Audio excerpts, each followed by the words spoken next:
Pues, a ver, basta con observar una página web moderna para notar algo que, bueno, a mí me parece fascinante. Sí, totalmente.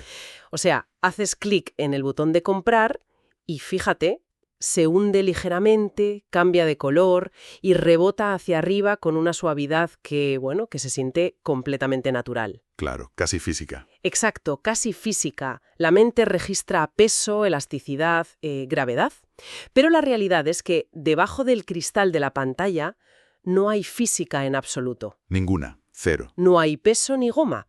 Lo que hay es una ilusión óptica construida sobre código, matemáticas y un ritmo vertiginoso que, digamos, engaña al cerebro para percibir vida donde solo hay píxeles. Y bueno, con esto arrancamos un nuevo análisis a fondo. Eso es. Y hoy tenemos sobre la mesa un material interesantísimo. Es un exhaustivo manual técnico y de diseño sobre contenidos multimedia y animaciones web. El objetivo de hoy es levantar el capó de este entorno digital y desmitificar toda esta magia. Que no es poca magia, ¿eh? Ya te digo. Vamos a explorar cómo se equilibran los principios del arte visual más clásico con la tiranía del peso de los archivos técnicos, que es tela. Porque la animación digital, en su esencia más pura, es como la versión hipervitaminada de ese bloque de notas de papel que hojeábamos de pequeños. Sí, el típico monigote dibujado en la esquina, ¿no? Exacto, pasabas las hojas rápido con el pulgar para verlo moverse. Pues eso, pero llevado a un extremo matemático fascinante. Y el motor de esa ilusión óptica es una operación psicológica muy, muy profunda. O sea, lo que resulta verdaderamente apasionante de este manual no es simplemente la mecánica de mover elementos del punto A al punto B. Claro, eso es lo básico. Eso es. Lo fascinante es desentrañar por qué ciertas secuencias nos resultan placenteras y orgánicas, mientras que otras generan un rechazo visceral, un instinto inmediato de querer cerrar la pestaña del navegador. Ostras, totalmente. Que te agobian. Claro, porque hay un delicado equilibrio cognitivo operando detrás de cada fotograma, dictando si la mente acepta esa realidad digital o, por el contrario, la rechaza por parecer artificial. Pues vamos a desgranar esto, porque, a ver, antes de darle vida a un objeto, hay que entender las reglas, digamos, draconianas del hábitat donde va a vivir, que es la web. Y la web no perdona. No. La web tiene una paciencia muy limitada cuando se trata de cargar datos. El texto hace un repaso fantástico por los formatos clásicos que forjaron este ecosistema. Tenemos, por ejemplo, el GIF. El famosísimo GIF. Ese viejo conocido, limitado a una paleta de 256 colores, que bueno, es perfecto para áreas de color sólido o logos, pero poco más. Luego aparece el MNG como evolución animada del PNG y el SVG para los gráficos vectoriales. Pero el gigante absoluto, el formato que dictó las reglas del juego durante una década, es el SWF. Buah, el SWF. Desarrollado originalmente por Macromedia y luego impulsado por Adobe. Supuso un antes y un después por una decisión arquitectónica brillante.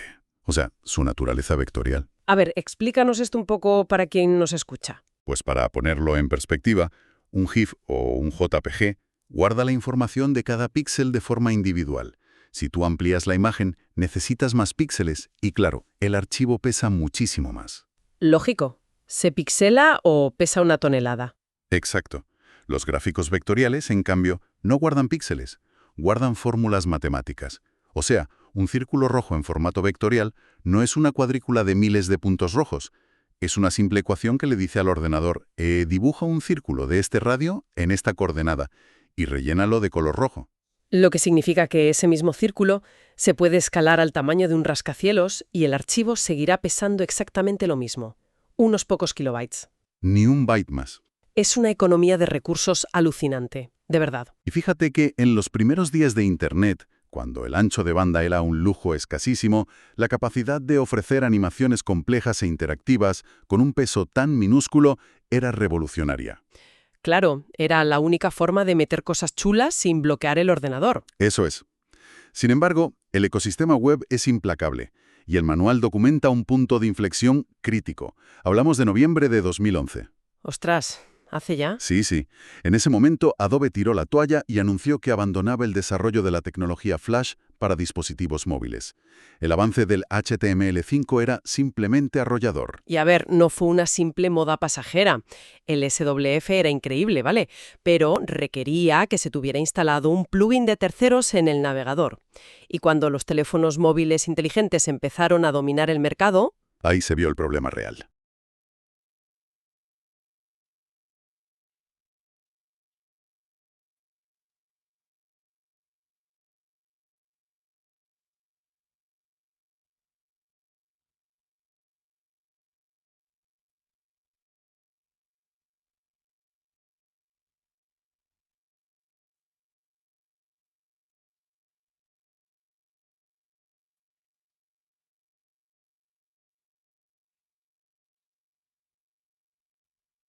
claro, ese plugin demostró ser un devorador insaciable de batería y para colmo habría brechas de seguridad constantes.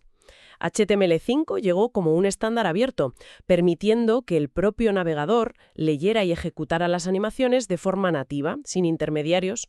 Y esa deficiencia nativa cambió el paradigma por completo. Además, el manual insiste mucho en que, independientemente de la tecnología que haya debajo, el diseño debe estar siempre supeditado a la función. Como debe ser. O sea, los recursos gráficos dinámicos tienen que emplearse para mejorar la comprensión de quien navega y añadir valor real a la experiencia. Porque existe un peligro enorme en la sobreestimulación. Los principios de los 2000. Exacto. Antiguamente las páginas se saturaban de elementos parpadeantes, banners que giraban sin cesar, luces por todos lados. Y el resultado de tenerlo todo moviéndose a la vez no es diseño, es ruido puro. Yo siempre lo digo, el hecho de que un diseñador tenga la tecnología para hacer que todo en la pantalla gire y parpadee no significa que deba hacerlo. No, desde luego que no. Es como echarle todas las especias del mueble a un solo plato. Es el equivalente cognitivo a intentar leer un ensayo filosófico súper complejo mientras alguien te enciende y apaga la luz rápidamente en la habitación. Madre mía, qué estrés. Y de fondo suena una sirena constante. ¿Sabes? El cerebro simplemente no sabe qué priorizar, se satura y se produce ese rechazo del que hablábamos al principio. Quien está en la web pierde por completo la atención y abandona el sitio. Es que esa saturación rompe la comunicación por completo. Por eso, pasar de la teoría a la práctica requiere un entorno altamente controlado. El manual detalla lo que llaman la arquitectura del movimiento. ¿Cómo se organiza el espacio de trabajo para no volverse loco, básicamente? Exactamente. ¿Cómo se organiza en el software de animación para que esa complejidad no desemboque en un caos absoluto? Todo comienza por las propiedades base del documento. El tamaño del lienzo en píxeles, el color de fondo y un factor crítico, los FPS. ¿Los fotogramas por segundo? Eso es.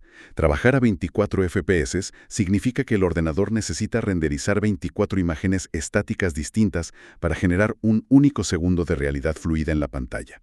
Y claro, para gestionar esa avalancha de imágenes, el sistema depende de la línea de tiempo y las capas. Las famosas capas.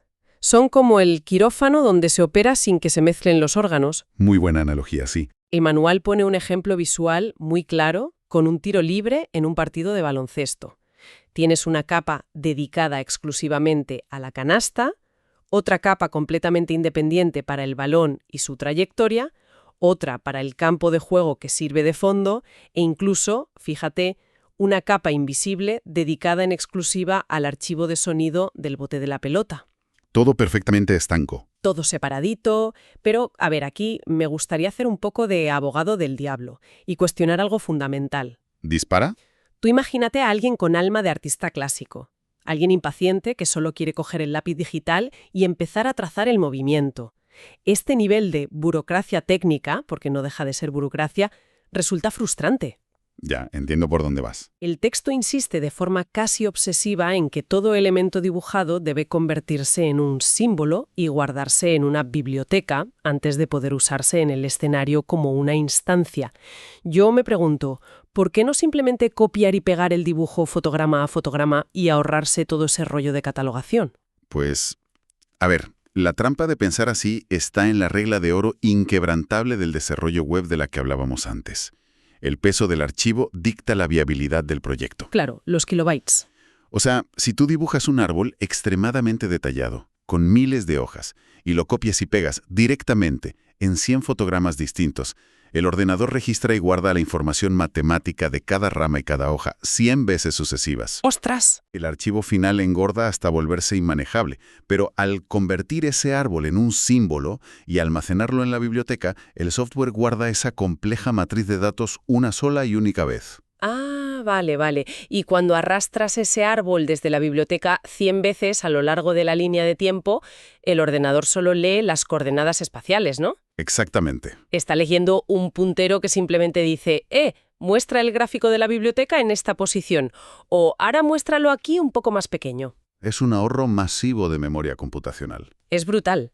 Las instancias son precisamente esos punteros, son proyecciones del original. Y ojo, la ventaja colateral de este sistema es el tremendo poder de la edición global. Ah, eso es clave. Imagínate que después de animar un bosque entero durante meses, se toma la decisión creativa de que el árbol debe tener hojas de color otoñal en lugar de verdes. Menudo lío, si no usas símbolos. Te vuelves loco.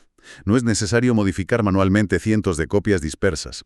Basta con abrir el símbolo original en la biblioteca, cambias el color a naranja y, por efecto dominó, todas las instancias presentes en la animación se actualizan instantáneamente. ¡Qué maravilla! Esa eficiencia computacional lo cambia todo.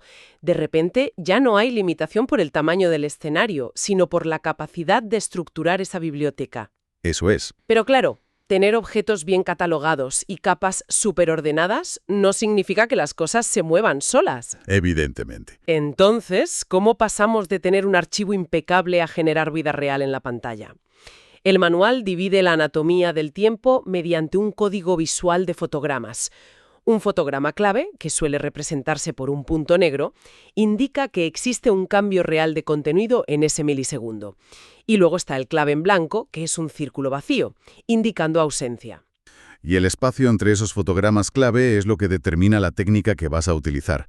La más clásica y de lejos la más laboriosa es la animación fotograma a fotograma. Puramente artesanal. Sí, se requiere crear un fotograma clave nuevo para cada ínfima variación del movimiento. Por eso se reserva casi exclusivamente para acciones impredecibles u orgánicas que carecen de un patrón matemático estricto. ¿Cómo qué, por ejemplo? Pues el manual señala situaciones muy concretas. Un personaje humano caminando, por ejemplo, donde toda la musculatura, la ropa y la perspectiva cambian con cada paso. O las hojas de un árbol agitándose caóticamente con el viento. Ahí no hay matemáticas que valgan. Ya. Pero cuando sí existe un patrón, la aproximación cambia por completo. Y aquí entra la técnica de la interpolación. Ah, la famosa interpolación. Aquí es donde la tecnología brilla de verdad. Para mí, es como tener a un asistente mágico viviendo dentro del procesador. Me gusta esa imagen. Es que, la persona creadora solo tiene que dibujar 2 momentos en el tiempo. Pones un fotograma clave en el segundo 1, situando un coche en el lado izquierdo de la pantalla. Y luego pones otro fotograma clave en el segundo 3, colocando el coche a la derecha. Y listo. Exacto. El asistente mágico, el software, se encarga de rellenar todo el vacío temporal. Dibuja los 60 pasos intermedios y calcula la distancia y la velocidad de forma totalmente automática. Y ese cálculo automático es la interpolación. Y ojo, porque el programa la divide en 3 categorías visualmente muy distintas en la línea de tiempo. A ver. La primera es la interpolación de forma, que tiene un fondo verde. Es una metamorfosis, pura y dura. Transforma un objeto en algo completamente distinto. Imagínate, un bloque cuadrado de hielo que se va derritiendo gradualmente hasta ser un charco irregular. Vale. El requisito técnico indispensable aquí es que los elementos sean trazados crudos. No pueden estar agrupados y definitivamente no pueden ser símbolos. Claro, porque si conviertes el dibujo en un símbolo, la capacidad de derretir su forma interna con la interpolación verde se rompe, ¿verdad? Exactamente. Los símbolos están protegidos precisamente para mantener la eficiencia de la que hablábamos antes. Para mover símbolos se recurre a la interpolación de movimiento clásica, que aparece con fondo lila. Esta simplemente traslada, rota y escala el objeto, sin alterar su estructura interna. Entendido. Pero la verdadera evolución llegó a partir de las versiones CS4 de Adobe con la interpolación de movimiento moderna, de fondo azul. Esta herramienta es una pasada porque permite modificar la trayectoria del objeto visualmente directamente en el escenario. Puedes dibujar el caminito que sigue. Eso es. Dibujas curvas complejas, aplicas curvas de aceleración y frenado, y todo basándose en un principio matemático que me parece fascinante. Las curvas de Bézier. Uf, sí. que es uno de los conceptos más profundos que el manual recomienda investigar. A mí me voló la cabeza leer sobre esto. Es que la historia es genial. Pierre Bessier fue un ingeniero prodigioso. En la década de 1960 trabajaba para Renault. Y él no estaba intentando animar gráficos en pantallas, obviamente. Él estaba intentando diseñar carrocerías aerodinámicas para automóviles reales. ¡Ostras, qué fuerte! Desarrolló un sistema de ecuaciones paramétricas que permitía dibujar curvas perfectamente suaves y escalables. Funciona mediante puntos de control. Para entenderlo, es útil imaginar la línea de la trayectoria como si fuera una goma elástica y los puntos de control como potentes imanes digitales. Ah, vale, imanes. Sí, al mover uno de estos imanes, la gravedad invisible tira de la goma elástica, curvándola con una precisión matemática absoluta. Así, cuando un balón en la pantalla dibuja un arco parabólico en el aire, el ordenador no está simulando la física real frame a frame, simplemente está calculando la tensión hacia esos imanes. Es que es alucinante pensar que la matemática industrial de los años 60, pensada para fabricar coches, sea el motor que permite a un triste botón digital rebotar de forma fluida en 2026. Totalmente. Pero claro, esto nos lleva a un abismo que el manual aborda de manera magistral. El software es implacable, moviendo objetos de un punto A a un punto B mediante estas ecuaciones de Bézier. Implacable y frío. Exacto. El problema es que una ecuación pura aplicada directamente a un objeto da como resultado un movimiento frío, rígido, completamente irreal. Y aquí pasamos de la arquitectura pura a la psicología profunda de la animación. El trabajo real de quien anima es combatir lo que el manual define como el efecto robot. Porque volvemos a lo mismo. El código no entiende de materiales. O sea, el software no sabe si lo que está moviendo es una bola de bolos de plomo o un globo lleno de helio. Solo resuelve trayectorias matemáticas. Es ciego a la realidad. Eso es. Y para destruir esa rigidez es imperativo aplicar principios artísticos universales. El primero y más básico es el sentido del tiempo, o timing. Este explota un fallo maravilloso de nuestro cerebro llamado persistencia retiniana. Que es la capacidad del ojo de retener una imagen una fracción de segundo, ¿no? Sí. Al variar el espaciado de las imágenes generadas por la interpolación, se manipula completamente la percepción de la velocidad y el esfuerzo visual. Para bajar todos estos conceptos a algo más tangible, si animamos una pelota cayendo desde lo alto de la pantalla hasta golpear el suelo inferior, utilizando solo la interpolación matemática pura, sin aplicar ningún principio clásico como la compresión y extensión o la terminación, ¿qué registraría la mente humana al observar ese impacto? Pues la mente registraría una anomalía total, ¿eh? Vería una esfera inalterable cayendo como si fuera una bola de billar en el vacío del espacio exterior, descendiendo a una velocidad lineal constante y rebotando en un ángulo geométrico perfecto sin la menor pérdida de energía. Un robot puro y duro. Exacto. Carecería de vida y de contexto atmosférico. Y aquí es donde entran al rescate los principios clásicos. La compresión y extensión. El famosísimo squash and stretch altera la forma temporalmente. Al caer, la pelota se estira verticalmente. Y el cerebro interpreta ese estiramiento y dice, ¡ah! Este objeto es elástico y está ganando una velocidad tremenda. Justo. Y al impactar contra el suelo, el círculo se aplasta horizontalmente. Ese simple aplastamiento le indica al cerebro que el material acaba de absorber un impacto cinético violento. Rompe la perfección de la forma geométrica para transmitir la dureza del suelo y la flexibilidad del objeto. Es pura manipulación sensorial. Una pasada. Y tras el impacto, entra el principio de terminación, o follow-through. La acción nunca se detiene en seco. La pelota quizás vibra unos milisegundos o rueda disipando gradualmente la energía de la caída. Ya. Con estas pequeñas modificaciones en la geometría, el efecto robot se desvanece por completo.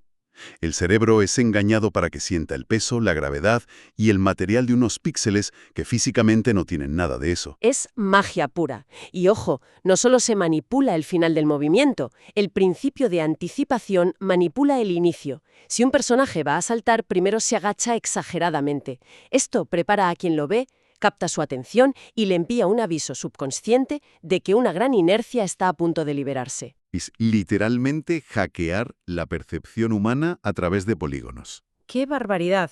Pero claro, una animación que existe en el vacío absoluto, sin texto y sin sonido, es solo media experiencia.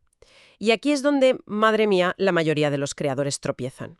Es la llamada trampa del multimedia. Sí. terreno pantanoso.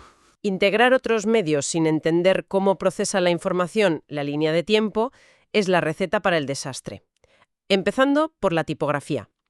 El software analizado maneja textos a través de dos sistemas distintos, el motor clásico y el avanzado motor TLF. El motor TLF hace referencia al Text Layout Framework, que supuso un salto cualitativo enorme porque incorporó herramientas propias de procesadores de texto profesionales y diseño editorial. O sea, cosas muy pro. Sí. Con el TLF es posible vincular bloques independientes. Por ejemplo, si un párrafo es demasiado largo para una caja de texto, las palabras fluyen automáticamente hacia la siguiente caja conectada, sin importar dónde esté en la pantalla. Permite crear columnas intrincadas, flujos de lectura simétricos y un control tipográfico exhaustivo. Vale, suena genial, pero esconde una trampa de doble filo que resulta crítica al animar. A ver. Si tú escribes la palabra hola y tu objetivo creativo es que cada letra entre volando desde un extremo distinto de la pantalla, es necesario seleccionar la palabra y utilizar un comando llamado separar. En el motor clásico antiguo, la palabra simplemente se fragmenta en 4 bloques de texto independientes: la H, la O, la L y la A. Lógico. Siguen siendo fuentes tipográficas, el ordenador sabe qué letra del alfabeto son y si hay un error se puede corregir con el teclado. Pero, y aquí viene el drama, al ejecutar esa misma orden de separar bajo el moderno motor TLF, el resultado interno es radicalmente distinto. Ah, sí. Al separar un texto TLF, el sistema ejecuta una destrucción irreversible del formato tipográfico. Cada una de esas letras deja de ser texto legible para el ordenador y se transforma instantáneamente en un objeto de dibujo vectorial compuesto por nodos y curvas de Bézier. O sea, visualmente sigues viendo una A, pero el programa ve un polígono complejo. Exacto. Se pierde por completo la capacidad de alterar la ortografía o cambiar el tipo de fuente. A cambio, eso sí, quien crea la animación adquiere el control absoluto sobre la geometría de esa letra. Puedes agarrar un nodo superior de la H, tirar de él y derretir la letra de forma grotesca, como si fuera cera fundida. Es literalmente convertir literatura en plastilina digital pura. Un intercambio de capacidades brutal. Totalmente. Pero si el texto tiene sus peculiaridades destructivas, el apartado del audio es donde de verdad aguarda el caos técnico. ¡Ay, el audio! Menudo dolor de cabeza. A nivel básico, el manual explica que se importa un archivo musical, ya sea en formato WAV, que es pesado, pero no tiene pérdida de calidad, o en MP3, que está altamente comprimido y es mucho más ligero. Se añade a una capa dedicada y la pista empieza a sonar. Hasta ahí parece trivial. Parece. Pero el manual advierte de forma alarmante sobre la configuración por defecto del software, el terrible modo evento. Es que el modo evento existe por un motivo lógico, ¿eh? Está diseñado para efectos de sonido cortos e interactivos. Es perfecto para que, al hacer clic en un botón, se dispare un sonido de confirmación que es totalmente independiente del tiempo visual. Vale, para un clic está bien. Sí. Pero el desastre se materializa cuando se utiliza este modo para una pista de música larga en una animación que está configurada en bucle, que es, por cierto, la norma en el diseño web de banners o cabeceras. Ya veo por dónde vas. La arquitectura técnica de un sonido en modo evento dicta que una vez que el cabezal de lectura pasa por ese fotograma clave, la pista de audio se descargará y se reproducirá hasta el final de forma totalmente autónoma, ignorando por completo lo que haga la línea de tiempo visual. Lo cual genera un escenario catastrófico de solapamiento. O sea, si la animación visual dura 5 segundos y vuelve a empezar, el cabezal vuelve a pasar por el fotograma clave 1 y dispara el sonido otra vez. Pero si la música dura 10 segundos, la primera reproducción sigue sonando. Un caos. Es literalmente como intentar escuchar un coro donde el primer cantante arranca la melodía y 5 segundos después entra una segunda persona cantando exactamente la misma canción desde el inicio, pisando al primero.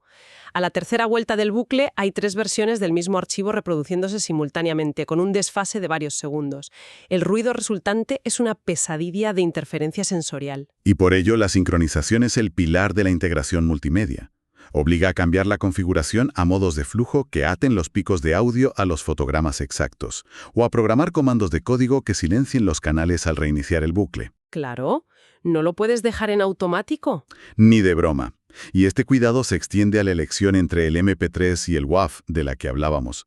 Un audio sin comprimir engorda el archivo de manera tan desproporcionada que el ancho de banda colapsa. Y entonces la animación visual se congela a la mitad, esperando que el sonido termine de cargar. Exacto. Y cuando la fluidez del movimiento se interrumpe, el hechizo de la animación se rompe de forma instantánea.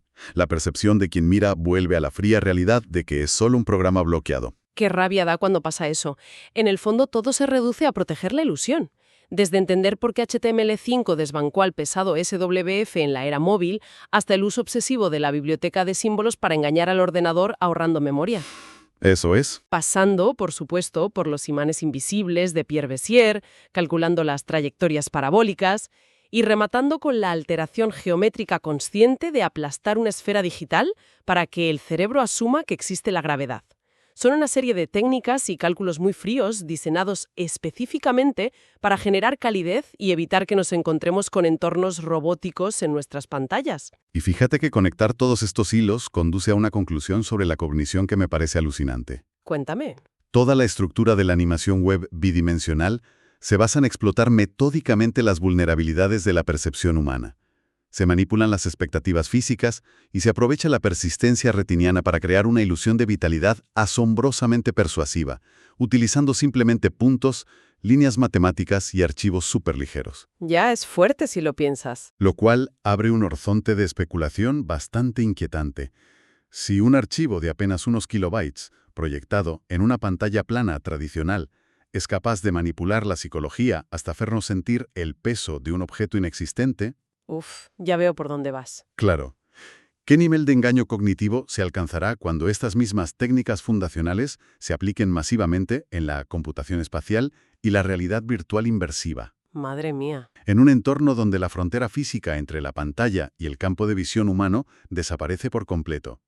Aplicando estos mismos principios de anticipación y de formación en 3 dimensiones volumétricas, la capacidad de engañar al cerebro para percibir la vida sintética pasará de ser una mera ilusión a sentirse como una realidad alternativa totalmente indistinguible. Una proyección a futuro que altera por completo la concepción de lo digital, desde luego. Creo que vale la pena que la próxima vez que se cargue una página web y un botón cambie de forma con fluidez o un icono rebote de forma casi orgánica al pasar el cursor por encima, se dedique un segundito a mirar detrás de ese comportamiento. Totalmente. Detrás de esa superficie hay una biblioteca de símbolos ocultos optimizando la memoria, ecuaciones invisibles de los años 60 calculando el trayecto perfecto y una manipulación calculada al milímetro para hacer sentir el peso de la gravedad donde solo hay luz. En el fondo, la tecnología sigue siendo aquel pequeño bloque de notas de papel pasando a toda velocidad, pero ahora orquestado por las matemáticas. Hasta la próxima inmersión.